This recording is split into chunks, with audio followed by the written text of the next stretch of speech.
Hier, nous avons parlé que le pouvoir a changé et que celui qui avait tout le pouvoir dans le ciel et sur la terre t'a délégué ce pouvoir-là, oui ou non? Donc le pouvoir délégué est dans les mains de qui maintenant? C'est ça. La délégation de pouvoir est une force extraordinaire que les hommes ont trouvée sur la terre. Mais où est-ce qu'ils ont eu l'idée? Ils ont eu l'idée venant de Dieu. Ils ont vu Dieu qui a délégué son autorité et à Lucifer. Mais qui en a tellement abusé. Il a tellement abusé de l'autorité déléguée qu'il a pu entraîner derrière lui des anges et des anges de Dieu. Écoutez-moi cette révélation-là. Si Lucifer n'avait pas ce pouvoir délégué-là, il ne pouvait pas entraîner derrière lui les anges de Dieu. Parce qu'en exerçant ce pouvoir délégué, il était comme Dieu lui-même. Les anges étaient émerveillés de voir un d'entre eux avoir telle force, telle puissance. Et la délégation de pouvoir monte la tête des gens. Ils oublient que c'est quelqu'un qui leur a donné une délégation de pouvoir. Et à un moment donné, il s'est pris dans ses propres pieds. Et il a commencé à dire, je vais monter sur la montagne de Dieu. Je vais m'asseoir et je serai Dieu lui-même. Il ne savait pas que Dieu ne lui avait pas donné tout pouvoir. Dieu lui avait donné une délégation de pouvoir. Alors c'est pourquoi il a été chassé du ciel, déclaré ex-employé, licencié du ciel. C'était un ex-employé que le ciel a licencié. Et c'est fini pour lui. Dieu maintenant s'est tourné vers des êtres faibles comme toi et moi. Il dit, comme les anges étaient trop près de moi, il a abusé. Je vais créer la terre très très très loin de moi, et je vais créer une créature appelée homme, et je vais lui donner aussi à lui une délégation d'autorité. Ici, ce n'est pas l'orgueil qui a perdu l'homme, c'est l'ignorance et la négligence. Le même Lucifer, ayant été un manipulateur, a inspiré un des agents d'Adam qui est venu le séduire sa femme. Et il est revenu encore, ce qu'il avait perdu au ciel, il est venu récupérer sur la terre. Et il a dit, moi, je suis le Dieu de ce siècle. Je m'appelle le prince des ténèbres. Ce n'est pas Dieu qui l'a appelé comme ça. Dieu ne peut pas créer quelqu'un et puis l'appeler prince des ténèbres. C'est parce qu'il a usurpé la clé. Mais Dieu n'a pas fini. Dieu va envoyer son fils. Il descend sur la terre comme un homme de même chair que toi, avec le même sang que toi, limité dans son humanité, mais rempli du Saint-Esprit. Et en tant que rempli du Saint-Esprit, il a commencé enfin, le Père a trouvé quelqu'un qui exerce la délégation de pouvoir avec humilité, avec amour et compassion. Il allait de lieu en lieu, faisant du bien. Le seul but de Jésus, c'était d'élever le Père, de montrer le Père aux gens. Jamais il ne s'est fait prévaloir. Il parlait de mon Père. C'est le Père qui m'a envoyé. Je suis descendu pour faire la volonté du Père. Le Père dit oui. Maintenant, j'ai trouvé quelqu'un qui exerce la délégation délégation de pouvoir, sans orgueil, c'est mon fils. Et à la fin de son séjour, ce fils-là ayant été crucifié, ressuscité d'entre les morts, maintenant, il est prêt à aller. Il réunit les hommes faibles, des hommes qui l'ont trahi, des hommes qui l'ont humilié, et il leur dit: tout pouvoir m'a été donné dans le ciel et sur la terre. Il dit: et voici. Les gens écoutent. Il dit quoi? Voici, je vous remets avec confiance ce même pouvoir-là, cette puissance-là. Pierre tremble. Ah non, pas à moi un traître. Il dit: oui, c'est ça la confiance divine. Et Matthieu tremble. Est-ce que j'en suis capable? Il dit: je sais que tu n'es pas capable. Chacun des 11, parce que le 12e est déjà pendu, il est mort. Il dit à chacun: le pouvoir qui m'a été donné dans le ciel et sur la terre, ce que Dieu voulait que Adam fasse là, le représenter sur la terre. Vous êtes encore la race du dernier Adam, du nouvel homme. Dieu le Père m'a dit de vous redonner encore à vous la même délégation de pouvoir, et même plus que ce que Adam avait. Maintenant, le Père va garantir ça, sa délégation de pouvoir, en mettant en vous son Esprit Saint, afin que vous ne fassiez pas ce que vous voulez. L'Esprit Saint sera là. L'Esprit Saint viendra pour changer vos vies. Il viendra. Il ne vous laissera pas libre. Il a toute la puissance de Dieu avec vous. Mais maintenant, il met des freins. Pourquoi? Quand il voit que tu vas aller trop haut, il dit: il veut prendre le chemin de Lucifer. Ramenons-le en arrière un peu. Ramenons-le en arrière un peu. Quand il veut que tu veux la gloire personnelle, il dit: oh, le Saint-Esprit dit, on ne va pas le laisser faire. Et c'est ce qui fait que la puissance n'arrive pas à se manifester complètement à cause de notre âme, de nos pensées. Sinon, toute la puissance du ciel est en toi et en moi. Mais pourquoi elle ne se manifeste pas? À cause de mon caractère, à cause de mes pensées, à cause de mes peurs, à cause de mes rébellions et de mes désobéissances. Je limite la puissance à cause de ça. Le tout-puissant Saint-Esprit est en moi. Alors, frères et sœurs, il nous a donné cette délégation de pouvoir. Et maintenant, nous avons vu ça hier. Pour exercer ce pouvoir-là, partout où nous allons, nous avons vu des gens comme Pierre, Paul, des gens faibles. Nous avons vu un simple diacre, et Philippe, et Étienne. Nous les avons vus opérer parce qu'ils se sont livrés totalement. Ils n'ont pas mis de limite dans leur vie. Ils ont cru que ce que Dieu a dit est vrai. Mais le monde moderne aujourd'hui, ce que nous sommes, notre raisonnement limite la puissance de Dieu. Et regardez ce soir ce qu'on va partager. Après que hier on ait dit et que le pouvoir a changé de main, ce pouvoir délégué est dans nos mains. Dieu vient nous encourager encore. Et notre titre ce soir: domine au milieu de tes ennemis. Écoutez, c'est pourquoi je voudrais que tous ceux qui sont venus pour le séminaire, je n'ai pas beaucoup prié pour les gens, j'ai tout juste hier, avant-hier, pourquoi? Parce que le thème doit être appliqué par les gens. Parce que si je me mets à prier pour les gens, je suis en train de saboter mon propre thème. On te dit que le pouvoir a été remis en tes mains. Tu dois l'exercer. On te dit aujourd'hui, domine au milieu de tes ennemis. Tu dois l'exercer. Si moi je prie pour toi, ça veut dire que je me rends responsable de ta vie. Il faut arrêter ça maintenant. Nous entrons dans les phases de maturité du séminaire de Pentecôte. Ce n'est plus un séminaire où on vient en yo-yo s'asseoir et puis le pasteur prie tout ce qu'il veut dans votre vie. Non. Puisqu'on prie depuis des années, ça ne change pas. Il faut que tu rentres dans ta responsabilité. Il faut que tu exerces ta responsabilité. Des milliards de chrétiens avant toi, depuis que le monde est monde, sont passés par ça.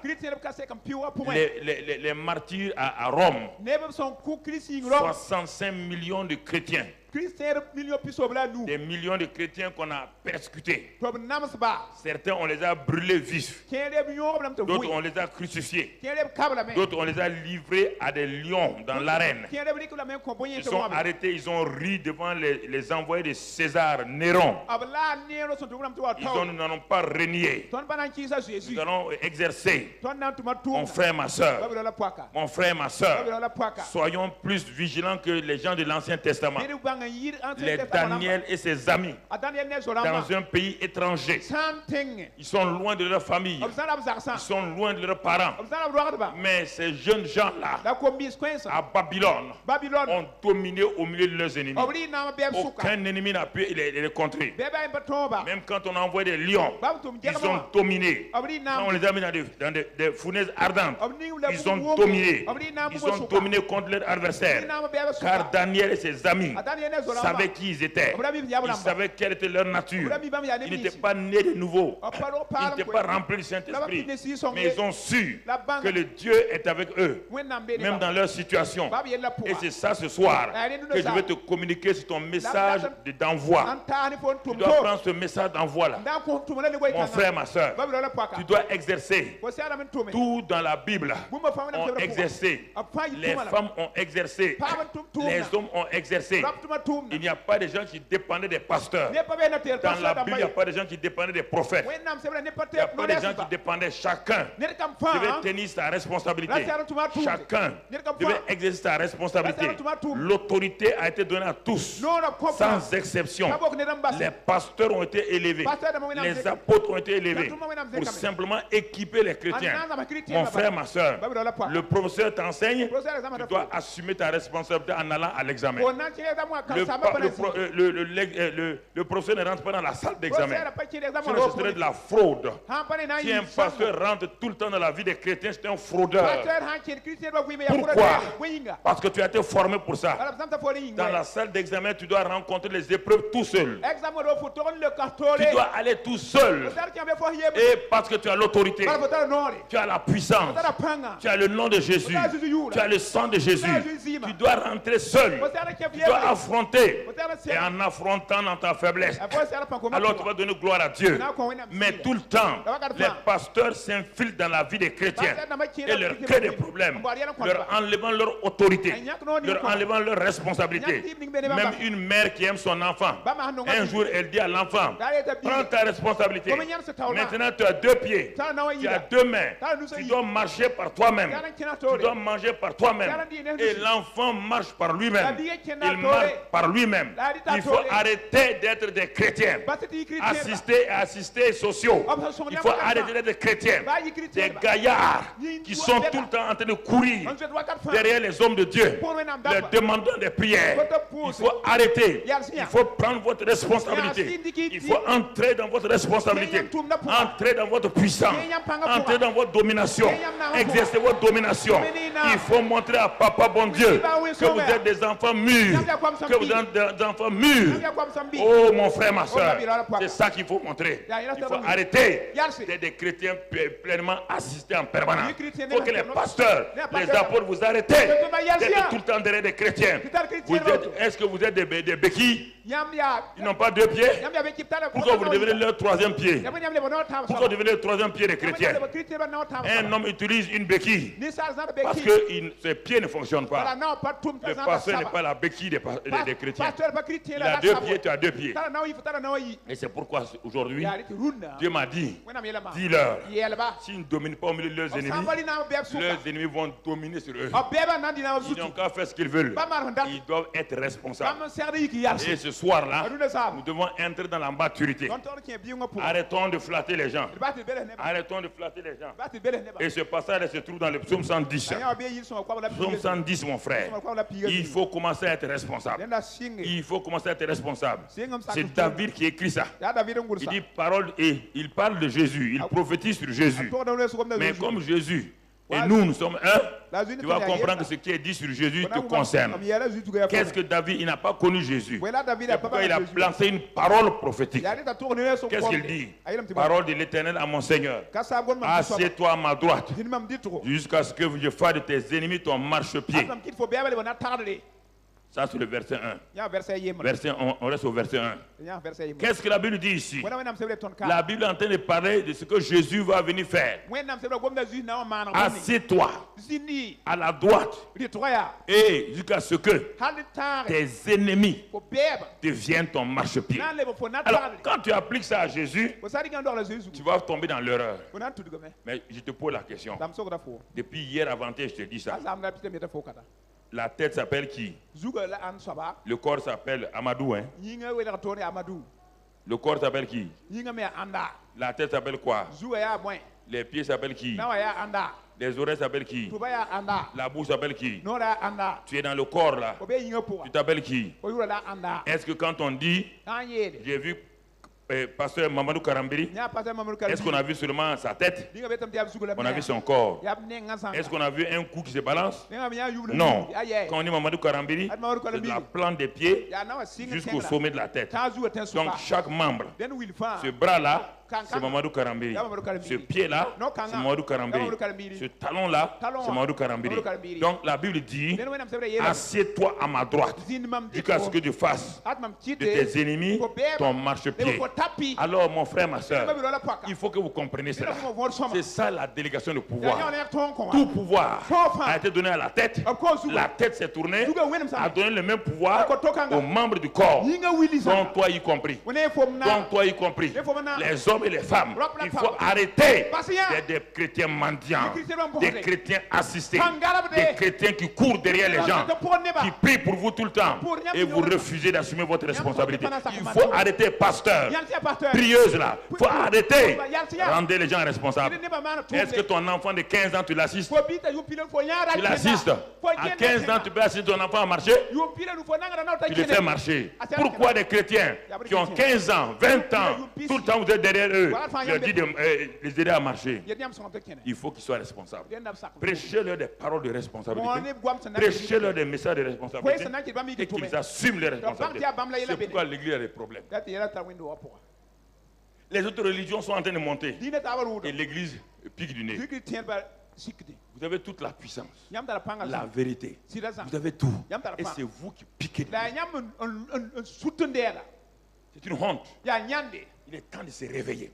Il est temps de se positionner. Il est temps de dire au Seigneur, ce sont les chrétiens. Dieu dit vous êtes la tête. Ce sont les chrétiens qui sont la queue. Dieu dit vous devez être bénis. Ce sont les chrétiens qui parlent de malédiction. Dieu dit que vous devez marcher sur Satan. C'est serpent. Et c'est les chrétiens qui sont en train d'être délivrés du pied de Satan. Quel est ce christianisme-là? Est-ce que vous n'allez pas vous réveiller? Est-ce que votre Seigneur là, il est mort? Il n'est pas vivant? Alors mon frère, il te dit, assieds-toi. Le Père a prophétisé par la bouche de David. David ne savait pas que ça concerne Jésus. Jésus n'est pas venu. Mais il savait que ça concerne le Messie. Écoute-moi. Regarde maintenant quand ça s'est accompli. Un autre homme appelé Paul va te dire ce que David a dit là. Si tu n'as pas compris ce que David a dit, un autre homme, lui il s'appelle Paul. Entre David et lui, il y a au moins 2000 ans. Il va te dire ce que David a dit là. Allons lire maintenant mon frère. Allons lire. Éphésiens 1 verset 20. La Bible, il n'y a rien qui se contredit. L'Ancien et le Nouveau Testament se tiennent. Éphésiens 1 verset 20. Il dit Dieu a déployé sa puissance en Christ en le ressuscitant des morts et en le faisant asseoir à sa droite dans les lieux célestes. David a dit assieds-toi à la droite. C'était une prophétie. Paul dit c'est un fait. C'est déjà fini. Le Père a dit assieds-toi. Assieds-toi. Le Père l'a ressuscité. Il a fait asseoir à sa droite dans les lieux célestes. Mais ce n'est pas fini. Ça, c'est le verset 1 du psaume 110 là qu'on est en train de dire, on n'est pas arrivé au verset 2. C'est le verset 1 qu'on est en train toujours d'exploiter, d'enrichir. Parce que la Bible, les versets de l'Ancien Testament doivent être enrichis. Parce que les versets de l'Ancien Testament, c'est l'ombre. Une ombre, c'est pas clair. Le Nouveau Testament, c'est la réalité. Quand tu prends les versets du Nouveau Testament, alors les versets ombrageux de l'Ancien Testament deviennent clairs. On ne comprend pas. Assieds-toi à ma droite. On parle de qui? On te dit, on parle de Christ. Et le Dieu l'a fait asseoir à sa droite dans les lieux célestes. Mais ce n'est pas fini. Regarde, le verset 2, on ne va pas le lire, mais le verset 2 ici. Non, on revient au-dessus de quoi? De toute...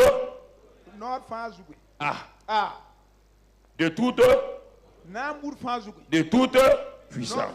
C'est pas fini? Et de tout nom, de toute dignité. De toute dignité. De tout nom qui se peut nommer. Tout ce qui a nom qu'on peut nommer là. Jésus est assis au-dessus de ça.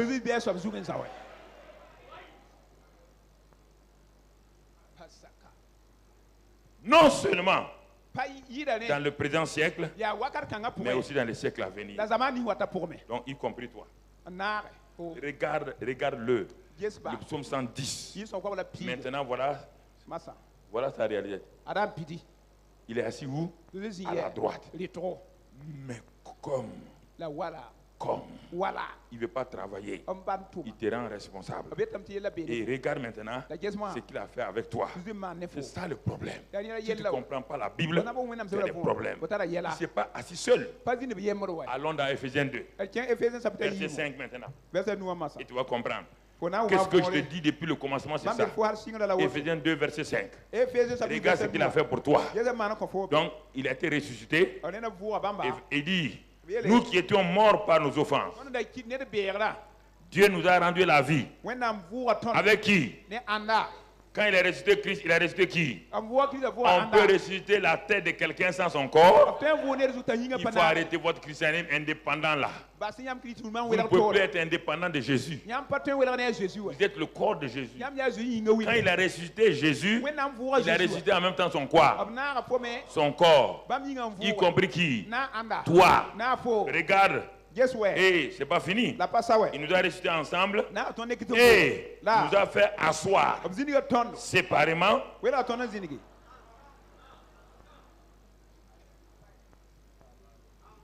Pourquoi alors moi je suis assis avec Jésus? Toi tu es assis avec Jésus. Tu me dis à moi, je n'ai qu'à t'aider tous les jours. Qu'est-ce qui te fait de ta position?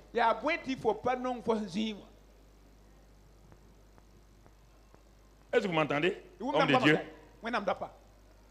Les chrétiens que tu veux délivrer là, ils sont assis au même niveau que toi. Tu n'es pas mieux qu'eux. Tu es assis dans les lieux célestes, ils sont assis là. On te dit seulement de les enseigner et qu'ils prennent leurs responsabilités. Vous ne pouvez pas dire le contraire. Les gens veulent vous exploiter. Ils peuvent faire ça, ils peuvent faire quoi? Rien. Il n'y a pas cet homme qui veut faire quoi que ce soit sur la terre.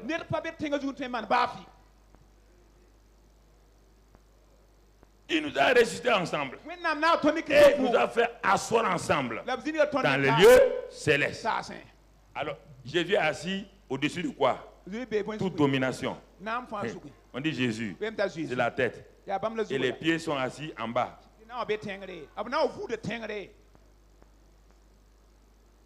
Il nous a fait asseoir en où?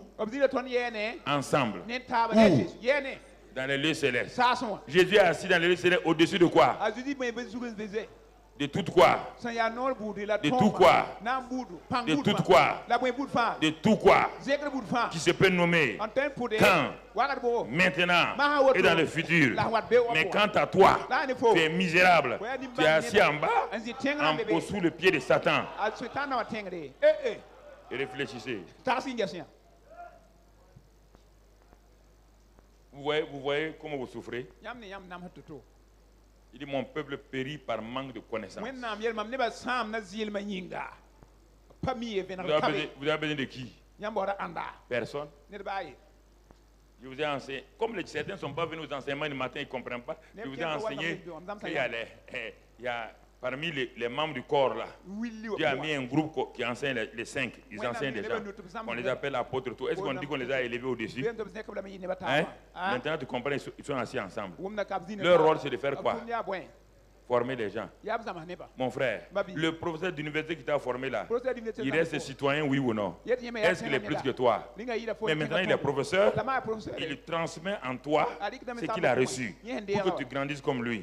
Mais est-ce qu'il est plus grand que toi? Est-ce qu'il est plus burkinabé que toi?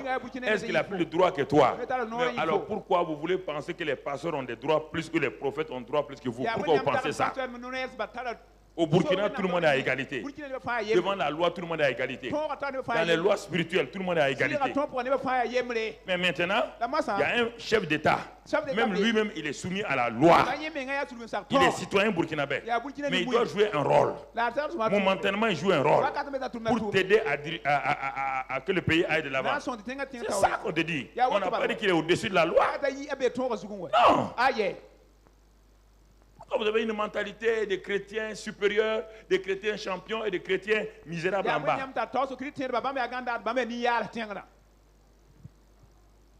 Pourquoi? Parce que l'information qui n'est pas passée. L'enseignement ne passe pas. Il n'y a pas plusieurs catégories de chrétiens. Non. Il y a ceux qui sont informés, d'autres sont dominés.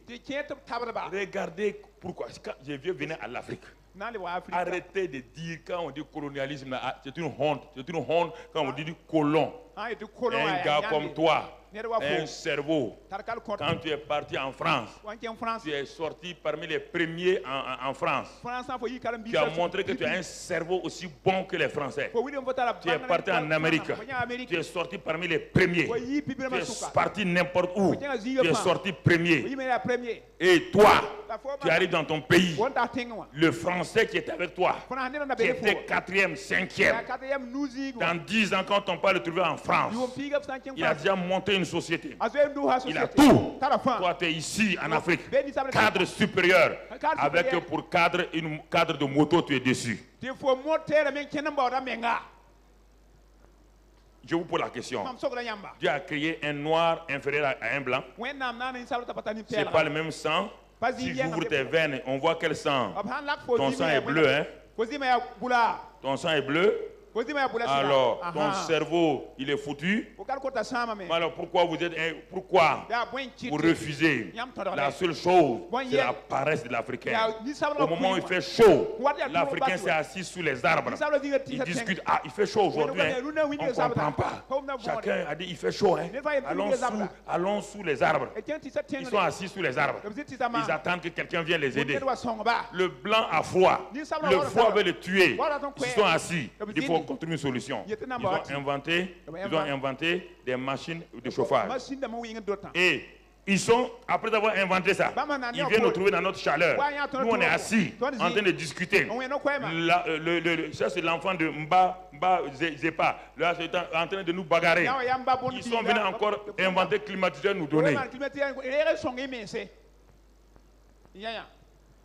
Ils sont venus inventer climatiseur nous donner. C'est ça dans le christianisme. Il y a des gens qui sont assis foutriens, critiqués, parler mal. Quand les gens opèrent maintenant, on dirait que Dieu l'a privilégié. Dieu n'a privilégié personne. Personne. Arrêtez ça. Le sous-sol le plus riche dans tous les continents, c'est quel sous-sol? Vous êtes assis, on est venu vous buvez le chapalo. On est venu vous donner quelques biscuits et autres là. Et on a enlevé votre or, on est parti avec ça. Tous les pays qui sont puissants là, est-ce qu'ils avaient des matières premières? Toutes leurs matières premières pour faire les fusées, ça vient de l'Afrique. Tout ce qu'ils ont inventé vient de l'afrique. Vous dites que vous êtes pauvres. Tous les jours c'est séminaire avec Père Diem de séminaire. C'est une honte. Des gouvernements qui sont assis. Aucun gouvernement du monde n'a fait séminaire sur la pauvreté. Il n'y a qu'en Afrique qu'on fait gouvernement sur la pauvreté et qu'on donne encore au séminaire de la pauvreté des Père Diem à des pauvres. pauvre. Montre-moi où en Amérique on a fait séminaire sur la pauvreté. Montre-moi en Europe. Même le plan Marshall, c'était pas pauvreté. Des officiers supérieurs, des généraux, des ingénieurs, des politiciens, des informaticiens. Vous êtes assis, des femmes. Et il faut que quelqu'un quitte la France pour venir vous aider. Pourtant, quand vous faites votre licence, vous êtes sorti major. C'est un scandale. Pourquoi? Parce que vous refusez d'exploiter, de mettre en valeur ce que vous avez. C'est ainsi que nos parents sont morts avec toutes les racines qu'aujourd'hui les pharmacies, les laboratoires européens utilisent. Tout. C'est maintenant que tout le monde sait que Moringa c'est Arzan Tiga. En ce temps, les Européens l'ont déjà exploité à longtemps.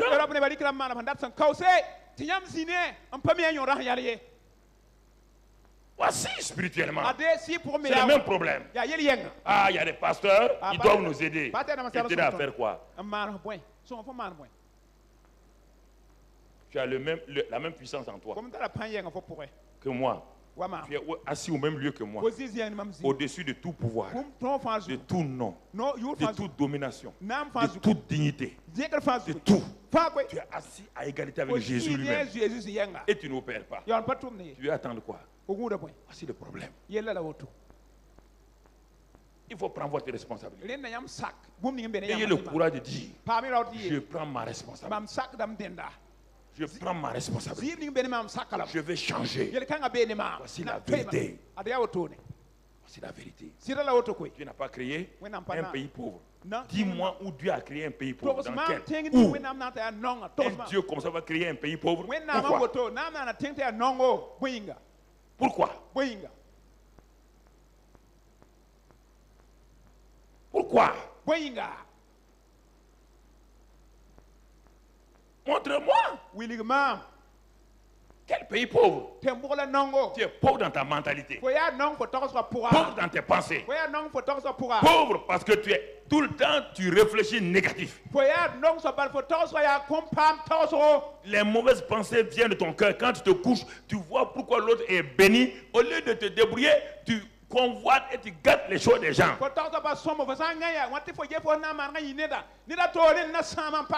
Est-ce que nous allons nous réveiller? C'est fatigant, hein? D'avoir un peuple qui tout le temps, de temps en temps, on va faire. Mon ami, personne n'a fait ça. Tout ce qui se fait en Afrique maintenant, aucun continent n'a fait ça. Allez demander les pays du sud asiatique. Ils ont fait comme nous. Pour décoller. Allez-y voir leur système de développement. Ils ont pris courage, ils ont dit non. Le Japon est le pays qui n'a aucune ressource. Japon. Il n'y a rien. Il n'y a pas d'or. Il n'y a rien. Rien. Tu n'as pas étudié le Japon en 4e. Il n'y a que le charbon. Ils sont aujourd'hui 3e puissance du monde. Pourquoi? Ils ont dit non. Nous avons des ressources en nous. Le développement, ce n'est pas le sol. C'est moi-même.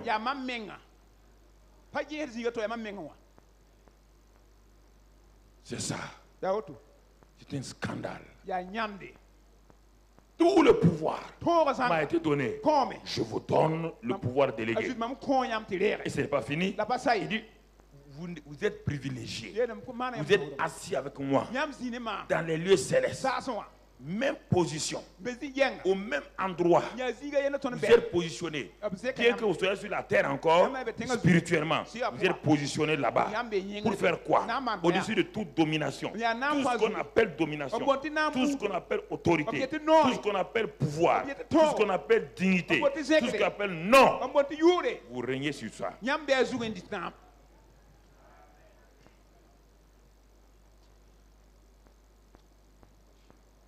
Est-ce qu'on a parlé de diplôme? Est-ce qu'on a parlé de niveau intellectuel? Ceux qui sont élevés là, est-ce qu'on a dit les diplômés? Ceux qui sont élevés, c'est cette vieille maman édentée du village, elle est élevée en même temps que toi. Tu entends? Personne n'est plus élevé que l'autre. Parce que là où il y a la tête, le corps est là-bas. Même le corps n'est pas plus élevé que... la tête n'est pas plus élevée que le corps. Parce que ta tête est ici, ton corps est là. Est-ce que ta tête est plus élevée? Tu n'es pas assis sur la même chaise, non? Mais ta tête est au plafond et puis ton corps est ici. Jésus nous enseigne des choses. On ne veut pas. Ah, moi je suis pauvre. Moi je ne vaux rien. Jésus. Mais donc tu veux dire à Jésus que toi... Lui, toi, le corps de Jésus, là, tu n'es rien. Tu es en train de l'insulter. Si quelqu'un vient insulter ton pied, le pied tordu, est-ce que tu es content? Hein? Tu es content? Toi-même, tu t'assois. Jésus dit que tu es son pied. Et tu dis que moi, je suis un pied tordu. Jésus donc dit, ah bon, donc c'est moi qui suis tordu alors. Vous utilisez des paroles que vous ne devez pas utiliser. Vous utilisez des paroles que vous ne devez pas utiliser. Je ne comprends pas les chrétiens. Ils ont un langage contraire à la Bible. Et ils veulent réussir. Tes paroles produisent un résultat. Tes paroles changent toute l'atmosphère. Tes paroles ont une puissance. La parole de Dieu, elle est efficace, vivante, tranchante, comme une épée à tour tranchant. Et quand tu deviens enfant de Dieu, tu parles comme papa bon Dieu, tel père, tel fils. Mais toi, tu parles négativement comme Satan. Tu parles comme Satan. Tu as le langage de Satan. Et tu veux collaborer avec Dieu. Ça n'ira pas. Dans une maison, quand le mari a un langage comme ça, la femme a un langage comme ça, tous les jours, il y a bagarre à la maison. Tous les jours. Harmonisez vos paroles. C'est ça. Les bagarres à la maison ne viennent pas parce que tu es grand ou plus que ta femme. Ça vient de vos paroles. Les paroles chargent l'atmosphère et affectent votre relation. Pourquoi? Parce que la parole est puissante. La parole humaine est puissante. Il vaut mieux parfois que quelqu'un te gifle. Là, c'est bon. Quand on te dit une parole dure, la parole dure là, peut te suivre 20 ans. Mais la gifle là, le lendemain, tu as oublié. C'est pourquoi faites attention à vos paroles. Faites attention à vos paroles. Ne parlez pas au hasard. Ne parlez pas des choses négatives. Ne parlez pas des faiblesses. Ne parlez pas des défaites. Ne parlez pas. Il dit tes paroles vont être produits la mort ou la vie. Dans Proverbe 18:20. Où Jésus ment, où il dit la vérité. S'il dit que mes paroles produisent la mort et la vie, je fais attention. On n'a pas dit les paroles de Satan. On dit tes paroles.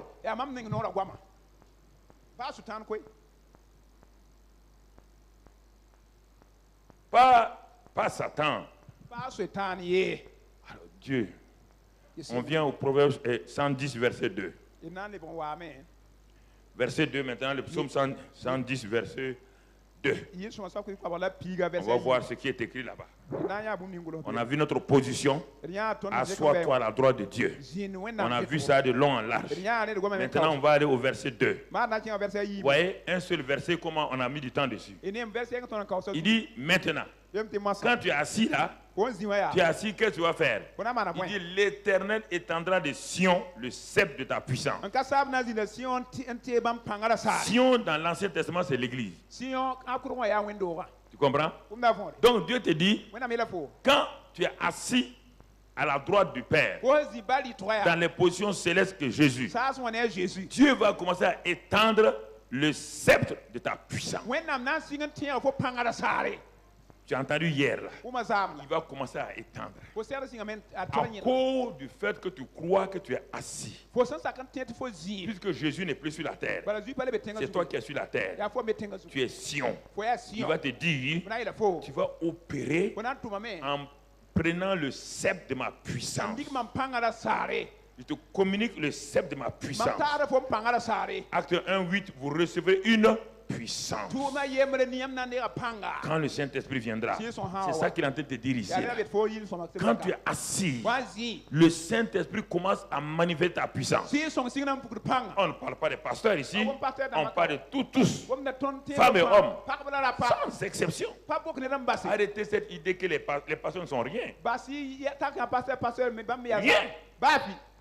Parfois, c'est des manipulateurs simplement. Ils ne sont rien. Nous sommes assis au même endroit. Quand j'arrive au ciel là, le Dieu ne va pas m'appeler pasteur Karambiri. Le Karambiri vient ici. Qu'as-tu fait de ma vie que je t'ai donné sur la terre? Dieu n'appelle pas les gens pasteurs. Hein. Au ciel, tu perds sur la terre que tu es pasteur. Dès que tu meurs, Dieu oublie pasteur prophète. Tu pars nu là-bas maintenant. Tu comprends? Pourquoi Béni il tremblait? Est-ce que Dieu a dit hey, bonjour pasteur Béni? Ah, l'homme moins est arrivé. Il a dit ça? Il lui a dit ça?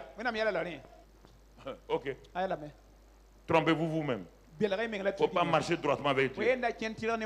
Il dit, je t'ai ressuscité avec mon fils.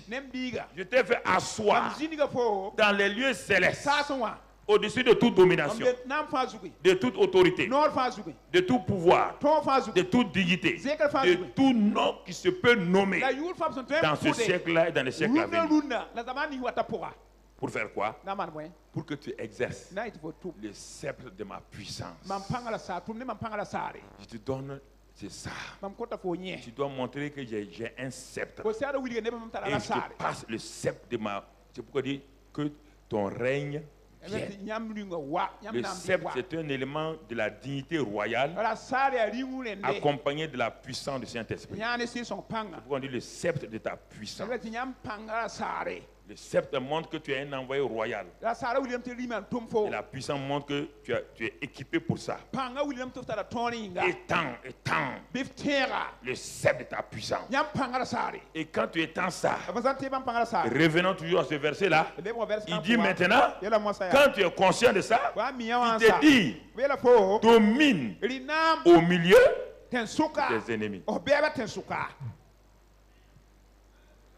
Tu ne peux pas dominer si tu ne sais pas que tu es assis. C'est pourquoi les chrétiens sont dominés et dominés. Ils courent pour qu'on prie pour eux, mais leur pensée est déjà dominée. Il prie. Mais un homme dominé, tu ne peux rien changer. Premièrement, il doit accepter qu'en tant que fils de Dieu, Dieu l'a ressuscité ensemble avec Christ. L'a fait en soi ensemble avec Christ. Et ensuite, au-dessus de toute domination. Et maintenant, Dieu veut que son règne vienne. Il te tend le sceptre de son royaume. Et dans ce sceptre-là, tu vas te rendre compte qu'il y a la puissance. Il y a la puissance. Tu ne peux pas régner sans puissance. Tu as déjà vu un roi qui règne sans puissance. Tu es roi sur la terre. Nous sommes un royaume de rois et de sacrificateurs. Un sacerdoce royal. Comment peux-tu régner sans un sceptre et une puissance? Tout roi sur cette terre-là a un sceptre, autorité et de puissance. Et avec ça maintenant, quand on voit ça, on te dit domine au milieu, parce que tu ne peux pas dominer seulement diriger tes gens. Tes ennemis vont se lever contre toi. On te dit, tu es équipé maintenant pour dominer au milieu de tes ennemis. Tu es équipé? Tu es équipé? Quels ennemis? Les ennemis spirituels, les ennemis humains, les ennemis de tout genre. Il dit domine au milieu de tes ennemis. Tu ne peux pas dominer. Et les gens, faut dominer au milieu de tes ennemis. Mon frère, ma soeur, si tu comprends ça, alors les moyens de la domination, Dieu nous les a donnés. Il nous a donné le nom de Jésus. Il nous a donné le sang de Jésus. Il nous a donné beaucoup de moyens. Mon frère, ma soeur, c'est toi qui dois dominer et non le pasteur. Chacun doit dominer dans sa vie. Tu dois dominer sur le péché. Le pasteur ne pourra pas dominer sur tes péchés. Il n'a pas ce pouvoir-là. Le pasteur ne peut pas dominer sur les péchés de sa femme, ni les péchés de ses enfants. Il peut prier jusqu'à ce qu'ils comprennent qu'ils doivent être des dominateurs. Mais il ne peut pas. Vous entendez? C'est ça. Aucun pasteur ne peut prendre un chrétien qui vit dans le péché et dire je vais dominer sur tes péchés. Le diable va rire, le péché va rire. Tu lui enseignes lui-même de se repentir et de dominer sur ses péchés. Il ne faut pas tromper les gens. Si nous trompons les gens, c'est l'enfer qui nous attend. Manger le sang des gens avec les dîmes et les offrandes et tu ne dis pas la vérité, tu vas aller vomir ça en enfer. En enfer, tout le temps tu vomis. Toi tu ne vomis que les dîmes volées, mangées. Tu vomis ça seulement. Parce que les gens qui sont en enfer disent c'est lui qui a fait qu'on est venu ici. C'est lui là qui ne nous a pas enseigné. Non, c'est pas. Tu as pris notre argent, non? Tu nous as enseigné? Tu as dit ça va. Moi je venais te voir que j'ai tel péché. Tu as dit c'est pas un problème. C'est pas un problème. Et tu as prié pour moi. Est-ce que ta prière peut enlever mon péché? Au lieu de me dire mon fils assois-toi, on va ouvrir la Bible. Jésus a pris tes péchés. Il est mort pour tes péchés. Ton vieil homme a été crucifié à la croix. Maintenant il t'a délivré. Maintenant mon fils, le Saint-Esprit est venu en toi pour que tu domines. Va avec le Saint-Esprit. Non, tu pries pour moi. Ça m'a envoyé en enfer. Tu vas rester en enfer avec moi. Chaque jour, tes chrétiens viennent te dire Ngao. Tu nous as trompés, tu es avec nous. Moi, je ne ferai pas ça. Écoute-moi. Domine au milieu de tes ennemis. C'est un ordre. On n'a pas dit si tu veux. Un chrétien qui est né de nouveau, qui est assis, s'il ne domine pas, il sera dominé. On peut rien faire pour lui. Ne vous flattez pas. Domine au milieu de tes ennemis. Pourquoi? Parce que tu as eu la capacité. On n'a pas dit à quelqu'un de dominer sans arme. Non, mon ami. On n'envoie pas quelqu'un attaquer une armée les mains vides. C'est que l'armée est équipée. Alors, ce soir-là, écoute-moi, frère et soeur. Écoute-moi, mon frère. C'est un message d'envoi que je vais te donner. Et que tu quittes ce train de tout le temps jouer à la victime. Non, mon ami. Il est temps de te réveiller. Il est temps de te réveiller. Mon frère, ma soeur, le temps est venu. Dans Marc 3, verset 27, on va voir les domaines de ta domination. Puisqu'on te dit de dominer, maintenant nous allons passer un temps de prière et tu vas exercer toi-même ta domination. Moi, je vais te donner les passages et c'est toi-même qui va exercer ça. Marc 3, verset 27. Il est écrit, personne ne peut entrer dans la maison d'un homme fort et piller ses biens sans avoir auparavant lié cet homme fort. Alors il pillera sa maison. Premier élément de prière ce soir. Tu es venu ici, toi qui as la télévision sur Internet et toi qui nous écoutes partout. Écoute-moi ce soir-là. C'est la première prière d'autorité que nous allons faire. S'asseoir et attendre les bras croisés comme chez le marabout, que le pasteur te fasse des maraboutages, ça ne marche pas. Le temps est venu. On te dit qu'il y a un homme fort qu'on appelle Satan qui est venu avec son armée piller les biens de ta maison. Piller. Parce que tu étais un homme faible en ce temps-là. Quand Satan a pillé les biens que Dieu t'avait donnés, tu étais inconverti. Tu es né dans une famille inconvertie. Toi-même, tu ne connaissais rien. Ou tu étais un chrétien ignorant. C'est pourquoi Satan a pillé. Dieu l'appelle l'homme fort. Mais Dieu dit à un homme très fort. Et cet homme très fort là, c'est toi. Par Jésus-Christ. Il dit, Si tu veux avoir tes biens que Satan a volés, si tu veux avoir tes biens, si tu ne le lis pas, si tu ne lis pas l'homme fort, tu ne pourras pas pénétrer et reprendre tes biens qui t'a volé. Mon frère, ma soeur, si un voleur est plus fort que toi, il va te faire danser dans ta maison. Un voleur qui est plus fort que toi va te faire danser chakara. Tu comprends, mon frère? Un jour, quand nous étions petits, un muezzin à Bobo d'Assaut partait pour faire la prière de 4 heures du matin. Il est tombé sur les voleurs dans mon quartier à Carville. Le lendemain, il a raconté, tout le monde riait. Les 2 voleurs ont dit, donne l'argent. Il dit, Wallah, ma bonne waré. Je ne suis pas sorti à l'argent. C'est moi qui suis le muezzin. Les voleurs ont dit, muezzin, si tu ne donnes pas l'argent aujourd'hui, tu auras chaud. Il a dit de fouiller. Ils ont tout fouillé. Les voleurs ont dit, comme tu n'as pas l'argent, tu vas chanter chakara et tu vas danser. En ce temps, c'était chakara qui était à la mode. Le vieux muezzin a dit, chakara, oui, chakara, chakara, chakara, oui, chakara. Les enfants ont dit, danse. Le lendemain, il est venu voir mon oncle. Il dit, les enfants là, au maï. Les enfants ne sont pas bons. Ils m'ont fait danser chakara. C'est ça, écoute-moi. Si tu refuses de prendre tes biens, Satan va te faire danser chakara. Ok. Dépend des gens. Dépend des gens seulement. Toi, on te dit que tu as l'autorité. Tu as déjà vu à la guerre. La guerre. 2 soldats sont face aux ennemis. Il dit à l'autre là, bon, combat pour moi. Tu vas accepter? Tu as fusil, j'ai fusil. On a fait la même armée, même formation. Il dit, mon ami, tire. Si tu ne tires pas, tu es mort.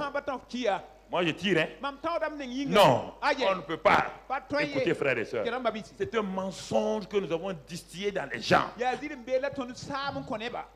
Il dit, si tu veux que ce que Satan t'a volé, dans ton temps d'ignorance, dans ton temps de faiblesse, tout ce qu'il a volé là, regarde ta vie, c'est que Satan t'a volé. Qu'est-ce qu'il t'a volé? Regarde. Il a volé les patimètres où? Dans un endroit inaccessible. Pour aller là-bas, il faut d'abord le lier lui-même. C'est ce que Jésus te dit. Si tu veux entrer dans la maison d'un homme fort, piller ses biens. Mais quel bien? Satan n'a pas de bien. Tout ce que Satan est, puisque c'est un voleur, il a tout volé. Il faut le lier d'abord. Alors mon frère, ma soeur, tiens-toi dans cette position-là. Ce soir-là, on va aller point par point. Je vais te rendre responsable. Hein? Tu crois que tu vas t'asseoir et moi je vais prier pour toi. Oui, tu as 2 pieds, lève-toi. Ne ferme pas ton sac. C'est la première prière, on n'a pas fini. Hein? On va prier jusqu'à minuit, tu ne sais pas. Ce soir-là, c'est un calme. Tu vas voir. Il faut te lever. Te lever. Quand tu vas dans l'armée, le premier jour déjà, tu sais marcher, tu ne sais pas marcher, on vous conduit dans la marche. Oui ou non? Est-ce que tu peux dire, sergent, il y a mal au pied, c'est là qu'on va te faire courir. Et nous ne voulons pas être entraînés comme les militaires. Nous refusons. Est-ce qu'un militaire, on le caresse? Non, mon ami. Ah, si tu as fait l'armée, même la formation pendant tes études là, tu vas comprendre. Tu vas comprendre ta douleur. Dans l'armée, ton père ne peut pas amener la nourriture te donner. Si ta mère amène la nourriture te donner, les soldats là vont prendre manger, prendre les assiettes là, aller mettre sur ta tête comme chapeau. Parce qu'ils vont t'apprendre que ici là, ce n'est pas des enfants de papa et maman ici. Ici ce sont des hommes. Dieu a appelé des hommes dans l'église. Il y a un homme fort qui a pillé tes biens. Regarde les biens qu'il a pillés et que tu n'as pas actuellement là. Regarde ta vie. Il y a plein de choses qui te manquent. C'est quelqu'un qui a volé. La Bible dit de le lier. Il t'a donné le nom. Il t'a donné le sang. Ce soir, tu vas ouvrir ta bouche. Dire à Satan que tu as un nom, que tu as la puissance, que tu as le sang de Jésus-Christ. Et tu le lis dans le nom de Christ Jésus. Et tu lui ordonnes tout ce qu'il a volé, de tout amener maintenant, de prendre. Élève ta voix et parle.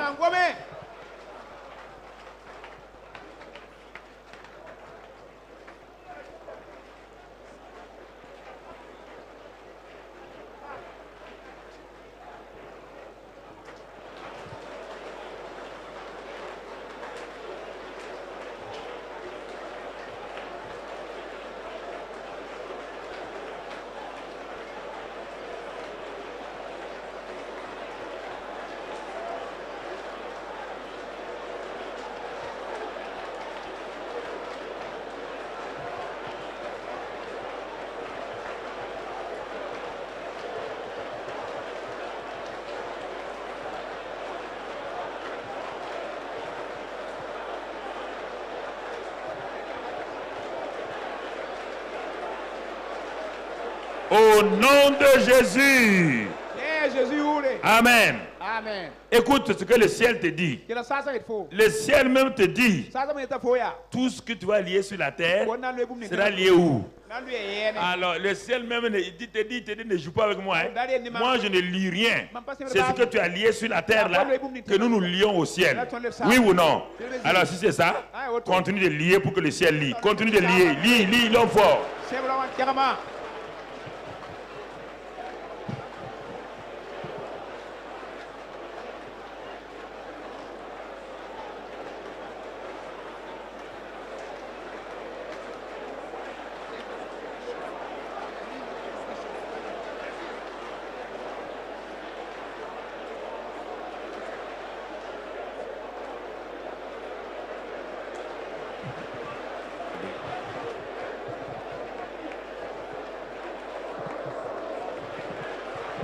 Amen.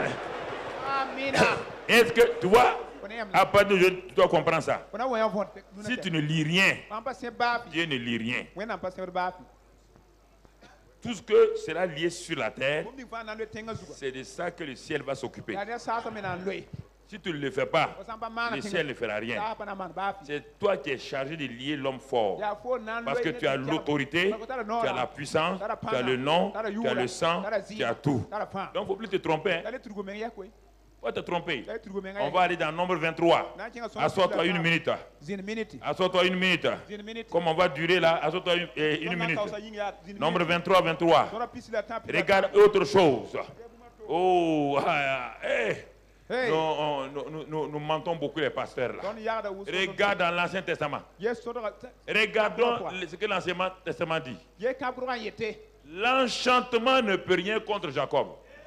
Attendez, ne sois pas trop enflammé. Tu lis ça chaque année, tu dis ça ne change pas. Écoute-moi maintenant. L'enchantement ne peut rien contre Jacob. Qui est Jacob? Un escroc. Écoute-moi, hein. Mais comme Dieu est avec lui là, quand Balaam a voulu faire l'enchantement là, parce que les démons ont dit, Jacob là, c'est un mauvais type.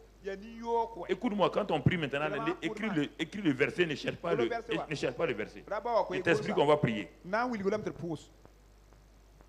L'enchantement ne peut rien contre Jacob.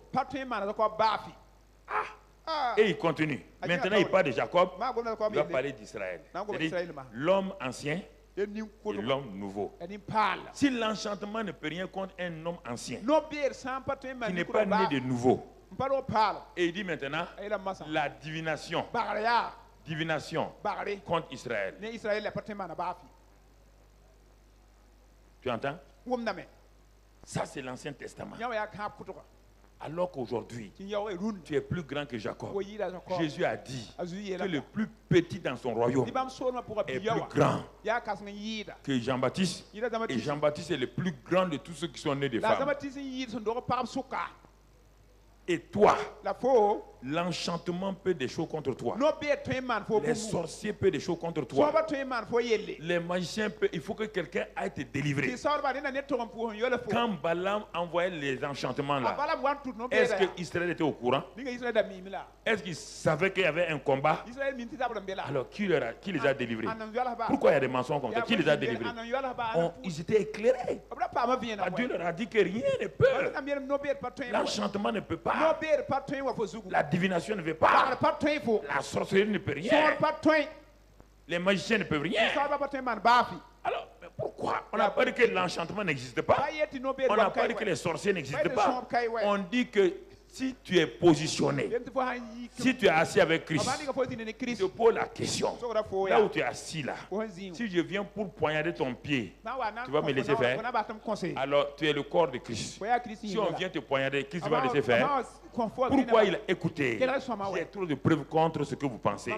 Pourquoi il a dit à Saul de Tarse, pourquoi me persécutes-tu? Pourtant il n'a pas jamais vu Jésus. Il n'a jamais salué Jésus. Et Jésus dit, pourquoi me persécutes-tu? Et il demande à celui qui parle, qui es-tu? Il dit, je m'appelle Jésus. Il dit, mais, non, moi je t'ai jamais connu. Jésus dit, tu ne comprends pas? Quand tu persécutes un chrétien, c'est mon corps, c'est moi que tu persécutes. Il te sera dur d'être vainqueur. S'il a menacé Paul et il ne peut pas menacer vos sorciers, vos magiciens, ça veut dire qu'il a failli. Réfléchissez. Vous êtes là, que quelqu'un n'a qu'à venir. Il n'a qu'à venir faire quoi? Il n'a qu'à venir faire quoi? Jésus te dit, tu fais partie de mon corps. Et Saul emprisonnait les gens. En réalité, il a emprisonné qui? Jésus. Tu comprends? C'est pourquoi Jésus le menace. Il te sera dur de régimer. Saul de Tarse.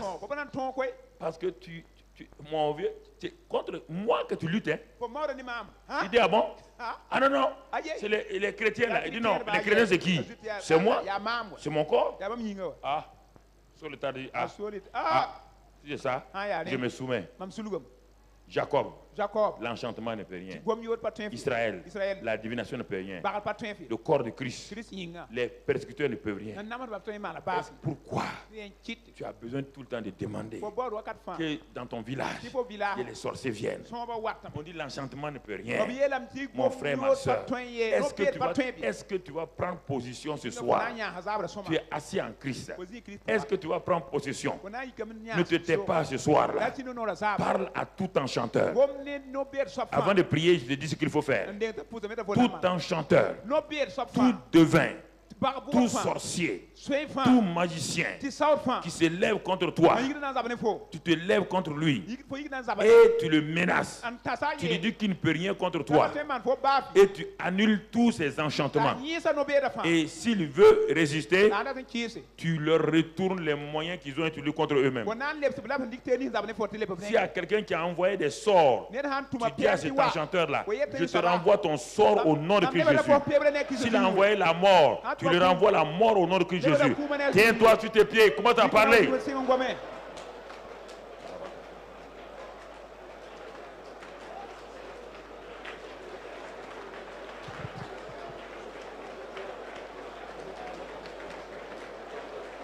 Renvoie-leur leurs flèches. Renvoie-leur leur enchantement. Renvoie-leur. Renvoie-leur, renvoie-leur, renvoie-leur.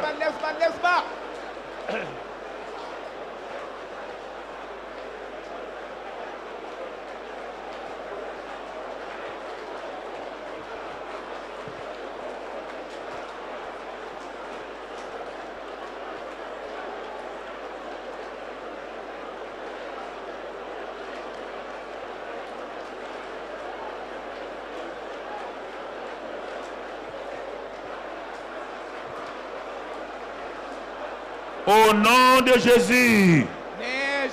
Écoute-moi encore. Il dit, tout complot conforme contre toi, tous les intrigues, les petites réunions, les cercles qui sont contre toi, Dieu dit ne t'inquiète pas, lui n'est pas dans ça. Lui n'est pas dans ça. Les comploteurs, les intrigueurs, tout ça là, tu vas marcher sur leur tête. Dieu dit que lui, il détruit leurs complots, il détruit leurs intrigues. Dieu te dit, mon fils, toute arme forgée contre toi est annulée. Dis cela, élève ta voix, parle.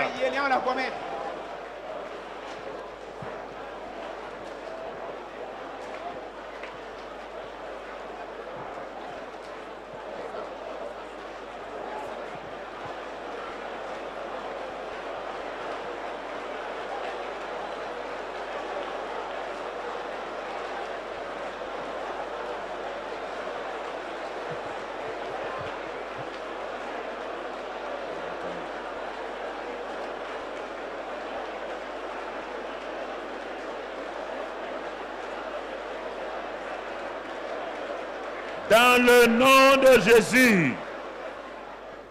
Alors dis avec moi. Tout comploteur contre ma vie, tout intrigueur, les armes que tu as forgées, je te les renvoie. Elles vont te transpercer. Moi, je ne serai pas atteint, car je suis protégé par le sang de Jésus. Tes complots seront révélés. Tu ne peux rien contre moi. tes enchantements, tout est gris-gris que tu as formé contre moi ne peuvent rien. Parce que je suis intouchable. Parce que le Christ est avec moi. Il est en moi. J'annule tous tes complots. J'annule tes intrigues. J'annule tes enchantements. J'annule toutes tes malédictions contre ma vie. Au nom de Christ Jésus et par la puissance du sang de Jésus. Amen. Assois-toi un peu encore. On va aller point par point. Ah oui, mon ami. Tu vois, tu es responsable. Moi, je ne peux pas faire ça pour toi. C'est toi qui dois le faire. C'est Dieu t'a donné le pouvoir de le faire. Crois à chaque prière que tu lis. On va aller à Zacharie 9. Zacharie 9 dit, et pour toi, à cause de ton alliance scellée par le sang. À cause de ton alliance scellée par le sang, je retirerai tes captifs de la fosse où il n'y a pas d'eau. C'est-à-dire tout puits qu'on a creusé contre toi, on a mis. Dieu dit à cause du sang de Jésus, il va te retirer de toute captivité. Quand les faux frères de Joseph l'ont mis dans un puits, ils ont pu le garder? Ils ont pu le garder? Quand on a mis Jérémie dans un puits, il est resté là-bas. Pourquoi toi tu vas rester captif dans les puits de quelqu'un? Tu n'es pas fait pour vivre dans les puits? Ou bien? Pourquoi tu acceptes ça? Il faut dire aujourd'hui. Aujourd'hui, tu vas prendre position. Hein? Tout ce qui a été volé pour être laissé en captivité là, par le nom de Jésus et par la puissance du sang de Jésus, tu vas fermer tous les puits contre toi. Tu vas demander au puits de la captivité mentale, psychique, physique. Tu vas leur dire qu'aujourd'hui, avec le sang de la nouvelle alliance, aucun puits de captivité ne peut régner contre toi, ne peut prévaloir contre toi. Lève-toi et parle au puits et ferme les puits, ferme les puits. Retire tes captifs. Mais si tu es fatigué, tu peux t'asseoir. Si tu es fatigué, tu peux t'asseoir.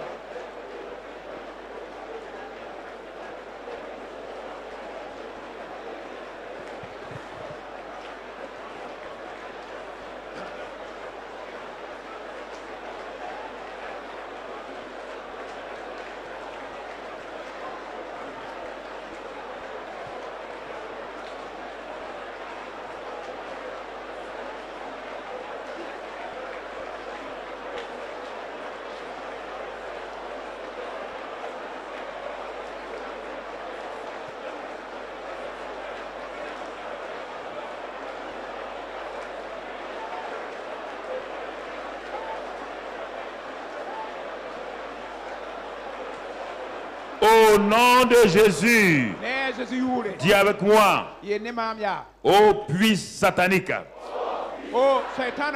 tu ne peux pas me retenir. Ma destinée n'est pas dans un puits. Comme la destinée de Joseph n'a pas fini dans un puits, comme la destinée de Jérémie n'est pas fini dans un puits. Moi, j'ai le sang de la nouvelle alliance. Un sang plus important que le sang des boucs et des taureaux. Je ne peux pas terminer ma vie en captivité dans un puits satanique, dans un puits de mensonges contre moi, dans un puits de diffamation contre moi, dans un puits de mépris contre moi. Je refuse. Puits satanique, puits ennemi. Père, j'aspère le sang maintenant de Jésus dans ces puits-là. Et je commande que ces puits maintenant me rejettent comme le poisson a rejeté et Jonas. Les puits me rejettent maintenant. Il ne peut pas me garder en captivité. Je sors de tout puits de captivité. Je ne suis plus captif de quelqu'un. Je suis libéré. Et ma libération est réelle. Maintenant, je suis libre par rapport à Satan, à toutes ses manigances. Je proclame ma libération au nom de Christ Jésus. Cela est fait. Dis avec moi, que tu veux, oui ou non.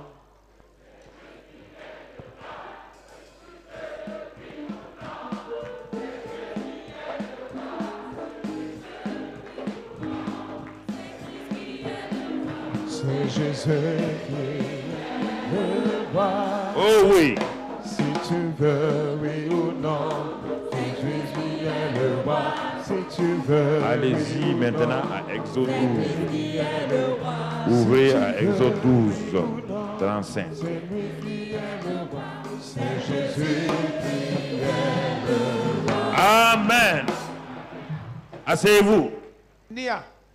Quand il... Bon, ferme le verset d'abord, mais garde à côté.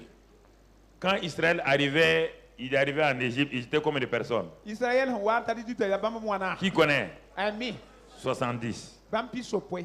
Quand ils venaient là-bas, ils étaient pauvres. C'est la faim qui les a amenés. Mais en réalité, Dieu avait un plan pour eux. C'est ce qu'il a dit à Abraham là. Ta postérité sera esclave là. Il fallait que Dieu crée une famine pour qu'ils aillent en Égypte. Il y a des moments, c'est comme ça. Dieu crée quelques petites familles. Il va accomplir ta volonté. Mais quand tu arrives là-bas, comme tu ne demandes pas à Dieu, quand tu commences à être grand, tu oublies Dieu. La Bible dit quand ils ont commencé à se multiplier, ils sont devenus puissants. Et Pharaon, qui ne connaissait pas Joseph, a dit ces gens-là sont dangereux. Ils ont commencé à passer des citoyens de première zone en esclaves. Les Égyptiens les ont dépouillés de tout. Tout. Pendant des années et des années. Pendant au moins 400 ans, les Égyptiens les ont dépouillés de tous les biens. Mais ce que les Égyptiens ne savaient pas, ils ne savaient pas que Dieu avait permis aux Égyptiens d'ouvrir un compte d'épargne pour les Juifs. Et tout compte d'épargne va produire quoi? Des intérêts. Maintenant, quand le sang a été appliqué, là où le sang est appliqué, même tes richesses, là, Satan dit qu'il faut prendre. Écoute, lis Exode 12. Viens au verset maintenant. Au moment où il allait sortir là, les enfants d'Israël firent ce que Moïse avait dit. Et ils demandèrent aux Égyptiens des vases d'argent, des vases d'or et des vêtements. Est-ce qu'on leur donnait ça avant? Maintenant, quand ils ont demandé ça, est-ce que les gens ont résisté? Rapidement, ils ont fait quoi? Ils ont donné. La Bible dit que ce que le voleur a volé, il doit le restituer au sceptique. L'ennemi peut te voler des choses, te rendre misérable. Rien n'est réussi dans ta vie. Mais toi, tu ne comprends pas. Parce que tu t'es basé d'abord sur tes richesses. C'est pourquoi Dieu a permis que tu sois attaqué. Et rien ne marche dans ta vie. Tu dis, ah mais Dieu, on dirait que tu m'as oublié. Non.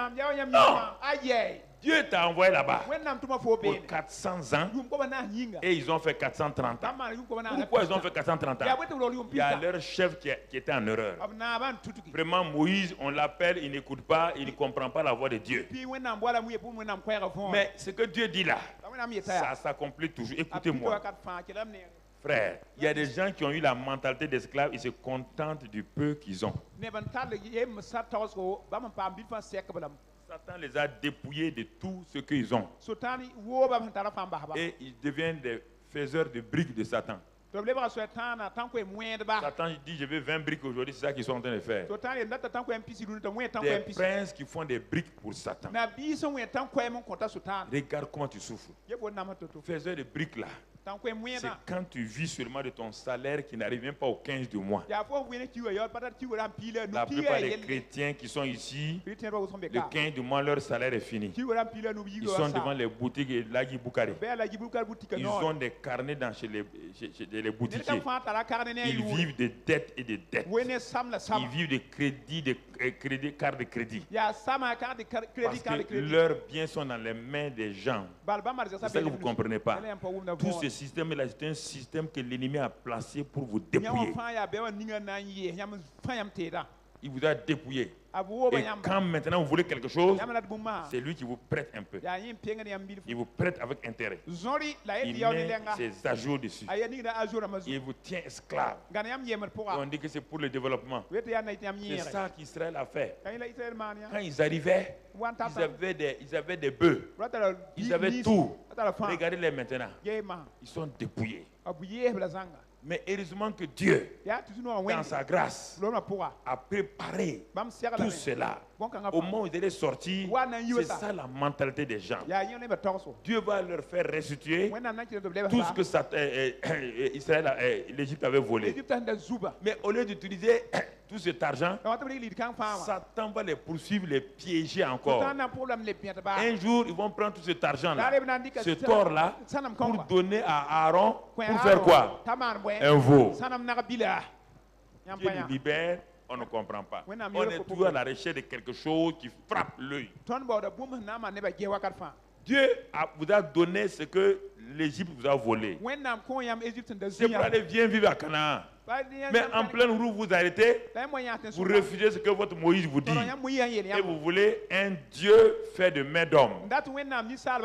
Vous voulez des choses, les programmes que les gens ont fabriqués pour vous donner.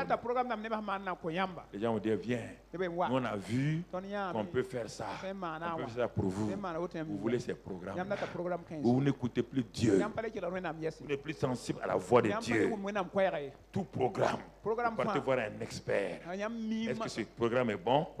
L'expert qui est païen, qui n'a pas l'esprit de Dieu, ouvre ça et regarde. Il dit non, c'est bancable. Oh, il te dit que les bénéfices sont formidables. Est-ce que l'expert connaît demain? Est-ce qu'il sait que demain il peut avoir un problème dans le pays? Est-ce qu'il est au courant de ça? Toi, tu ne demandes pas à Dieu. Tu lances ton projet. Au moment où tu dis Alléluia, voici crise dans le pays. Et c'est ton entreprise qui a attaqué la première. Tu es ruiné, endetté. Et tu vas dire, tu dis à Dieu maintenant, pourquoi tu as permis ça? Dieu dit, est-ce que tu m'as interrogé? Tu m'as interrogé. C'est ça. Dieu veut qu'on se répande ce soir. Si nous avons laissé Satan voler nos projets, parce que Dieu nous a donné des projets, mais nous avons soumis à des hommes. Nous avons soumis ça à des gens. Dieu nous a donné beaucoup de choses. Au lieu de demander à Dieu la deuxième phase à faire, donc Dieu donne un ministère et les gens se lèvent, ils s'en vont mettre leur ministère entre les mains de quelqu'un. Non, mon frère, ta femme est là, toi-même tu es là. Priez. Ce que Dieu vous a dit, il va faire. Ne vous appuyez sur aucun homme. Il dit que l'homme est un roseau cassé. Un roseau. Si on s'appuie dessus, il se casse et il vous donne. C'est ça, frère. C'est ça qui est arrivé à ce grand peuple-là. Mais Dieu ne vous oublie pas.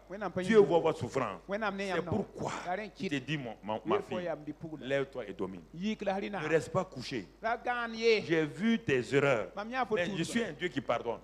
Si tu viens devant moi humblement, tu dis, papa, j'ai failli. J'ai entrepris des choses sans toi. J'ai fait des choses sans toi. Je me suis marié sans toi, mon frère, ma soeur. On ne se marie pas, mon frère, le jour de fête. Toutes les femmes sont belles et tous les hommes sont beaux. Quand la fête va finir, quand il va se dépouiller, mon frère, ma soeur, tu vas comprendre quelque chose. Un jeune homme il était loin et il a commencé à prier et par internet, par système, il voulait une femme. Il est tombé sur une femme. Ils ont continué à correspondre. Lui, il était dans un pays étranger. Ils ont continué à correspondre. Et vraiment, ils sont tombés amoureux l'un de l'autre. Et maintenant, le jeune homme est arrivé de la mission. Il était pressé de rencontrer sa jeune fille. Mon frère, ma soeur. Ils se sont donné rendez-vous dans un restaurant. Quand ils se sont donné rendez-vous, mon frère, le monsieur est pressé, il est parti s'asseoir. Il attend, il est pressé de voir sa douce dulcinée. Il y a une femme qui rentre et qui vient s'asseoir devant lui. Ah, il dit, madame, excusez-moi, j'attends ma chérie. Et la dame lui dit, oh, ta chérie là s'appelle quoi? Il a dit le nom. Et qu'est-ce qu'elle te disait? Il a dit ça. Et quand elle était assise là, écoute-moi, c'était une vieille femme. Quand elle a enlevé sa chose là, elle était comme presque rasée. Elle portait des dents empruntées. Et dit, c'est moi ta chérie. Hein? Il dit, alors, au nom de Jésus, Jésus n'y a pas...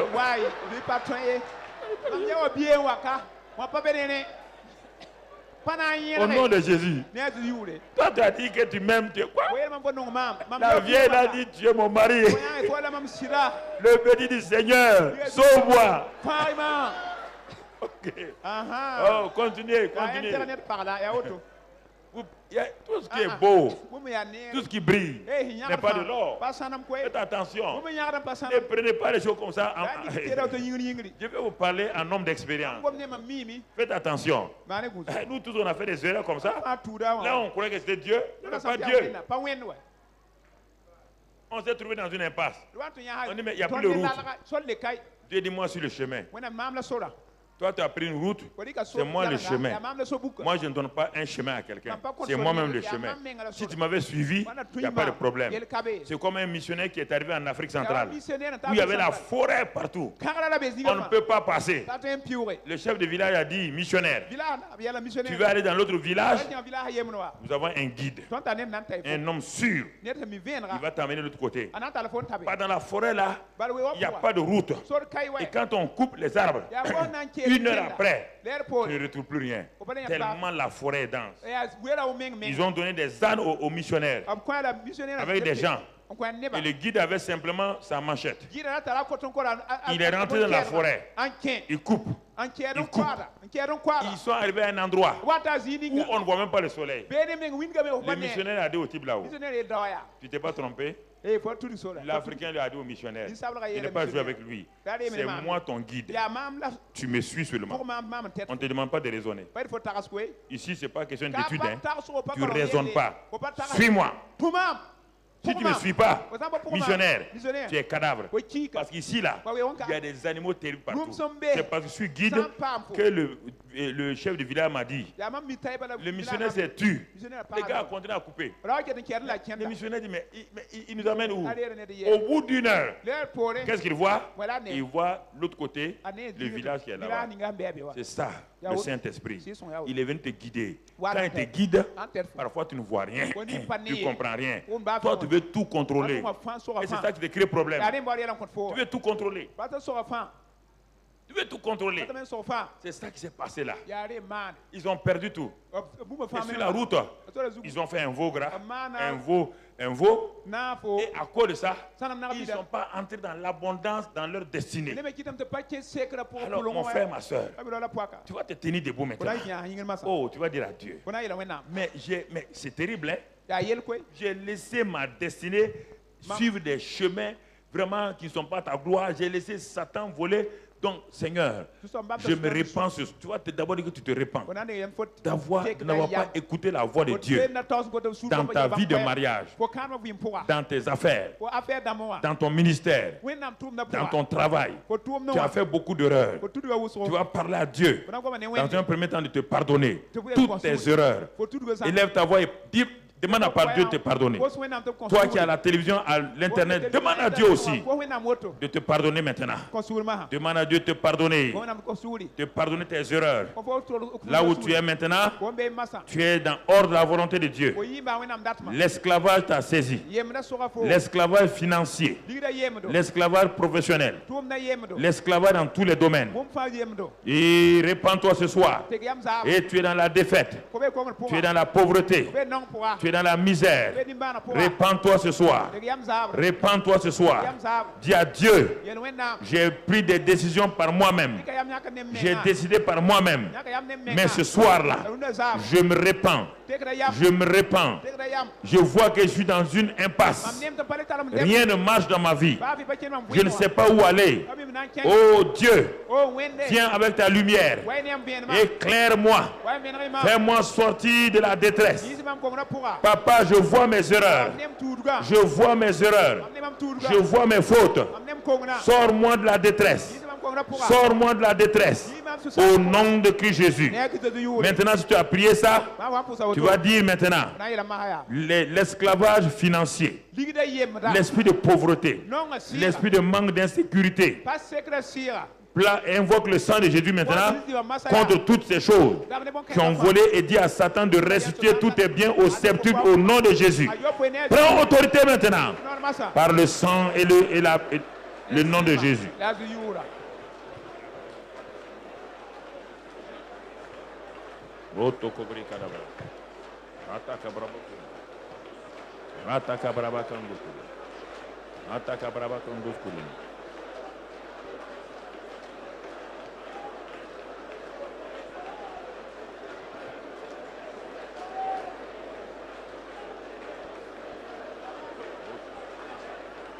Joël 2. Joël 2.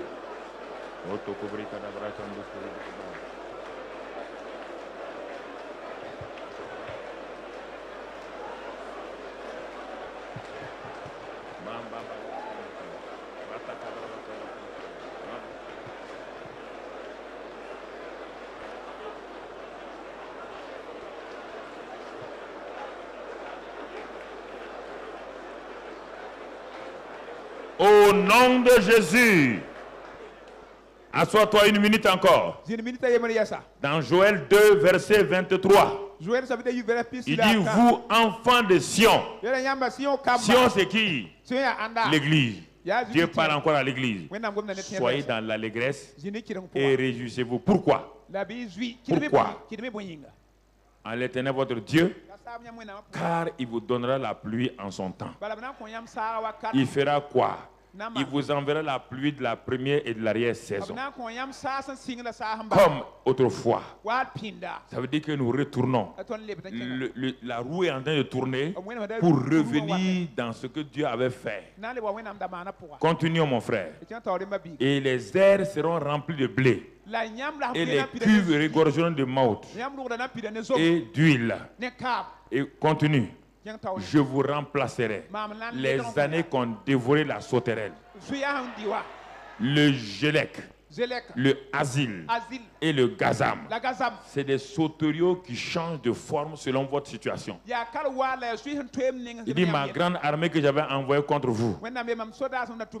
Et au verset 28, vous mangerez et vous vous rassasierez. Et vous célébrerez le Seigneur, le nom de l'Éternel votre Dieu, qui aura fait pour vous des prodiges. Et mon peuple ne sera plus jamais dans la confusion. Et tu comprends? Vous saurez que je suis au milieu d'Israël, que je suis l'Éternel, votre Dieu, et qu'il n'y a point d'autre Dieu. Et mon peuple ne sera plus jamais dans la confusion. Verset 28. Après cela, je répandrai mon esprit sur toute chair. Vos fils et vos filles prophétiseront. Vos vieillards auront des songes. Et vos jeunes gens des visions. Verset 29 pour terminer. Même sur les serviteurs et sur les servantes, dans ces jours-là, je répandrai de mon esprit. Quelle parole d'espérance. Quelle parole de victoire. Oh, Dieu ne nous a pas abandonnés. Et il dit, c'est le temps de remplacement. C'est le temps de la restitution. C'est le temps de la restauration. Tu dois commencer à dire merci à Seigneur. Tu dois commencer à te réjouir. Commence à le remercier. Remercie-le.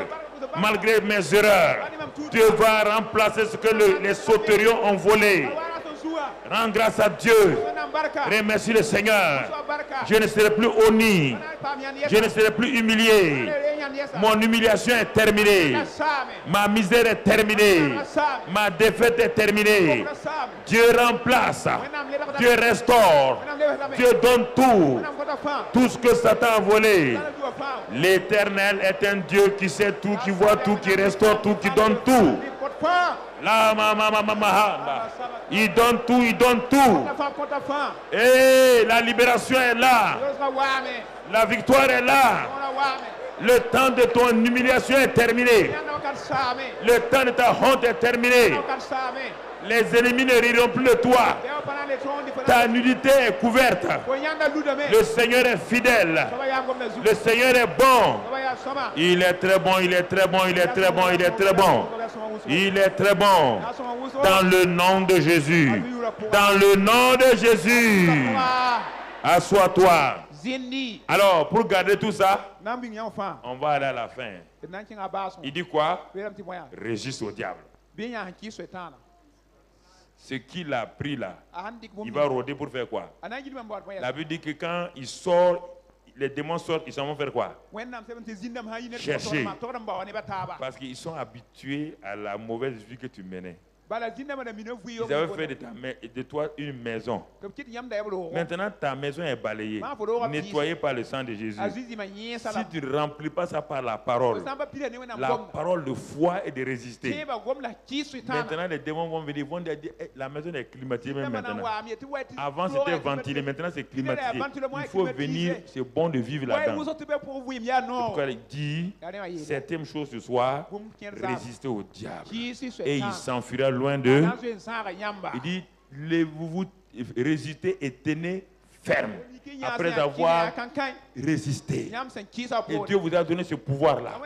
Quand Dieu dit résister, ça veut dire qu'il vous a déjà donné la résistance. Si Dieu dit tenez ferme, c'est qu'il vous a déjà donné ça. Il ne vous demande pas d'aller chercher la fermeté. Il ne vous demande pas d'aller chercher la résistance. Quand Dieu parle, la chose est déjà là. La chose est en toi. La chose est là. Alors ce soir-là, tu vas te lever. Et tu vas dire à Satan de te regarder que tu as pris la décision ce soir de lui résister coûte que coûte. Qui ne pourra plus venir. Il peut rôder comme il veut. Mais toi, tu résistes et tu gardes ce que Dieu t'a donné au nom de Jésus. Parce que tu aspères le sang, tu traces une muraille. Une muraille de protection par le sang autour de tes biens, autour de ta famille, autour de ton ministère. Entoure ce sang-là et dis à Satan, tu ne peux pas passer, tu ne peux pas traverser la muraille de sang.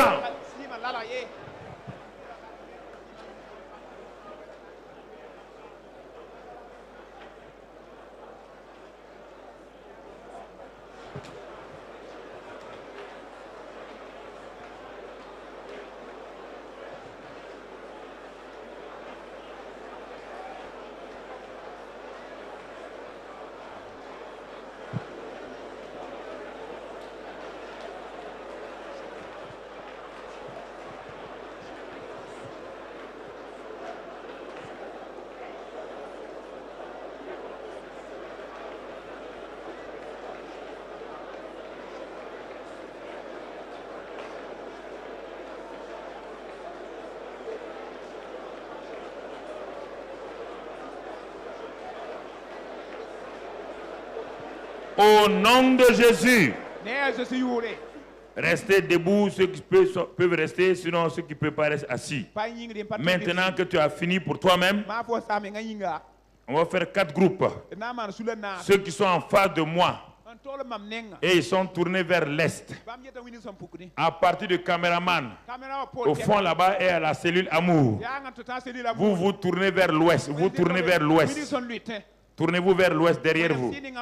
Ceux qui sont en face de moi, non. Ceux qui sont en face de moi, vous continuez à regarder ici. Ceux qui sont à ma droite, tournez-vous vers là-bas, le nord. Tous ceux qui sont à ma gauche et au dehors, tournez-vous vers le sud. Et maintenant que vous avez retiré vos biens, si vous ne protégez pas votre pays, alors il y aura un problème. Chacun va dire, nord, les 4 points cardinaux sont les esprits. C'est pourquoi dans tout le monde entier, le nord et le sud sont opposés en religion et en tout. Il n'y a aucune exception dans ça. Le nord de tout pays et le sud sont toujours en histoire, en matière de religion, en matière de tout. Regardez bien, Burkina, le nord et le sud. C'est quel est, regardez le Mali, le nord et le sud. Regardez partout, le Bénin, le nord et le sud. Regardez partout, Nigeria, le nord et le sud. Ce sont les 4 points cardinaux. Les gens ne comprennent pas. C'est pourquoi dans Ésaïe, il a dit, parle à l'est. Libère mon peuple. Libère. Alors ce soir-là, quel que soit votre pays, vous êtes Dieu vous a placé comme sentinelle. Vous allez élever votre pays.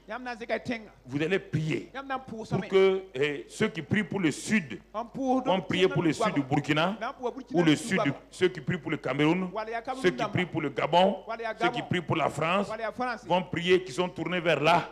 Ils prient pour le sud, que l'esprit du sud soit soumis à Dieu. Ceux qui sont au nord, l'esprit du nord soit soumis à Dieu et ne crée plus de problèmes d'opposition ou de problèmes religieux. L'esprit de l'Est, l'esprit de l'Ouest, ceux qui sont tournés, parlez à ces esprits-là, qui sont des points cardinaux, mais qui en réalité sont des esprits qui manipulent les nations. Élevez vos voix, chacun de son côté, parle à son pays, prends, bénis ton pays.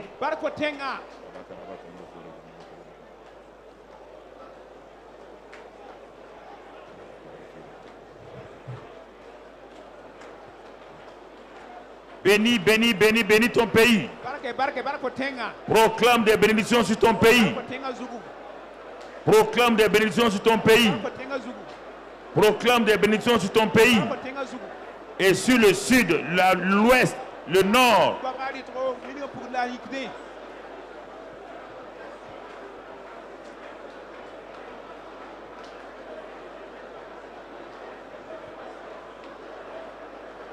Au nom de Jésus, reste dans ces positions. Chaque fois que les problèmes viennent du nord d'un pays pour attaquer, tu vas prendre autorité, toi qui es dans le nord. Tu vas dire désormais, nord du Burkina ou nord du Cameroun, tout esprit qui manipule ce côté-là, nous vous lions au nom de Christ Jésus. Vous n'allez plus apporter un problème dans aucun pays. Toi, tu vas dire au sud, tout problème là-bas enfoui, esprit, prenez autorité sur tout esprit qui vient d'un des points 4 cardinaux, qui crée des problèmes dans votre pays. Liez cet esprit au nom de Christ Jésus et dites-lui qu'il est soumis au nom de Christ Jésus.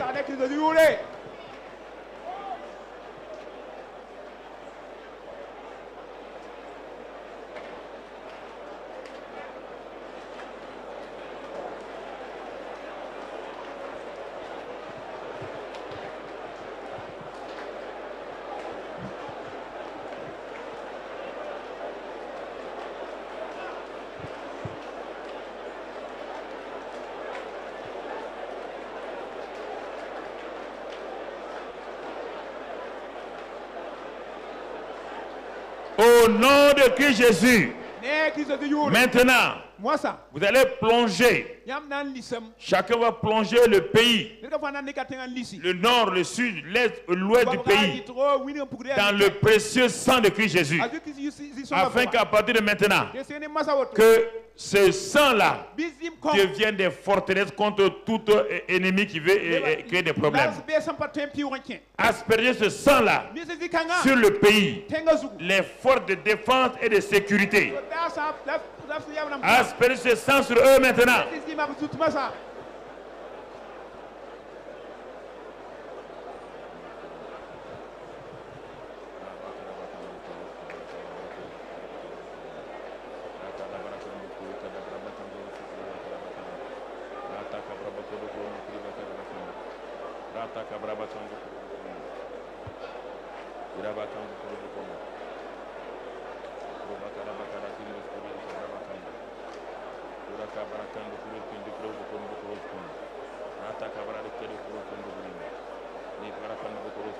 Au nom de Christ Jésus, vous allez continuer à dire toute alliance venant de quelque côté du Burkina Faso ou de votre pays pour faire du mal au Burkina, que tout complot, tout désordre soit exposé, combattu efficacement au nom de Christ Jésus, et qu'aucun ennemi ne puisse prévaloir dans ce pays-là du nord, du sud, et que les frontières nord-sud soient fermées à l'invasion de tout ennemi au nom de Christ Jésus.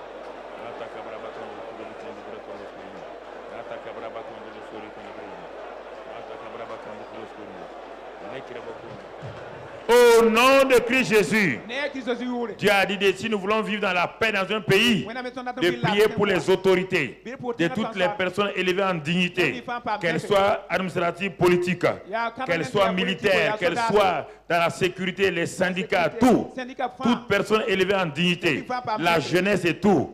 Nous allons élever tout ce pays-là avec ses composantes, asperger le sang de Christ Jésus sur les autorités, sur la jeunesse, sur les syndicats, sur la société civile, afin que chacun puisse voir l'intérêt de ce pays, que quiconque veut être contre ce pays-là, dans n'importe quel de ces gens-là, que Dieu les révèle et les dénonce au nom de Christ Jésus. Élevez votre voix. Priez pour que le gouvernement ait la sagesse, qu'il donne la sagesse aux chefs de l'État, qu'il donne la sagesse aux ministres et aux autorités, et qu'il dirige cette nation au nom de Christ Jésus, dans la paix et dans la joie. Priez, priez. Si vous ne priez pas, il dit la paix dans votre pays, ce sera votre paix. Priez, priez, priez. Priez. Priez. Priez. Priez. Au nom de Jésus-Christ. Dis avec moi. Quel que soit le pays, tu vas dire le nom de ton pays. Mais comme je suis ici, dis ô Burkina. Écoute la voix de ton Créateur. C'est Dieu qui t'a créé. Et il crée toujours pour une bonne cause. Burkina Faso, tu n'as pas été créé pour être un pays de trouble, un pays d'insécurité. Tu as été créé pour que ton peuple vive dans la paix, dans l'entente, dans l'unité. Burkina Faso, tu as été créé par Dieu. Nous t'avons présenté à ce Dieu-là afin que sa grâce, son amour se manifeste sur toi, sur les autorités, sur la jeunesse, sur les femmes et les hommes, sur toute la société civile, les religieux, les coutumiers, que chacun joue sa partition et que le nom Burkina Faso, pays de l'homme intègre, devienne une identité réelle, et que tout ce que Satan a programmé ces derniers temps que nous voyons, vraiment la rébellion, la violence, nous leur ordonnons de se taire au nom de Jésus. Nous réprimons cet esprit de violence, esprit de rébellion, esprit de destruction. Nous les lions au nom de Christ Jésus et nous proclamons sur le pays tout entier la grâce de Dieu. Seigneur, tu sauves cette nation face à toutes les intentions maléfiques. Et tu fais descendre ta pluie de grâce, de paix et de joie. Nous te remercions ce soir pour ta grâce et ton amour pour tout le peuple. Au nom de Christ Jésus. Père, c'est ta miséricorde que nous demandons. Au nom de Jésus. Amen. Asseyez-vous dans sa présence tranquillement. Maintenant, toi qui es là, restons la tête baissée un peu. Toi qui es venu parmi nous depuis peut-être le mercredi soir, et ou bien hier ou bien aujourd'hui même, qui ne connaît pas ce Jésus-là, qui veut être réconcilié avec ce Jésus, c'est le temps pour toi, parce qu'il a versé son sang pour toi, pour te réconcilier avec Dieu le Père. Alors ce soir, il te demande de poser un acte de foi, de reconnaître que toi aussi, tu veux connaître ce Jésus-là comme Sauveur et Seigneur, et que tu veux lui donner ton cœur ce soir. Et si tu fais ça, son sang qui a coulé à la croix du Calvaire va te laver, va te purifier. Tes péchés seront pardonnés et toi aussi tu feras partie de la famille de Dieu. Et à partir de ce moment-là, le Saint-Esprit te sera donné et toi aussi tu vas dominer.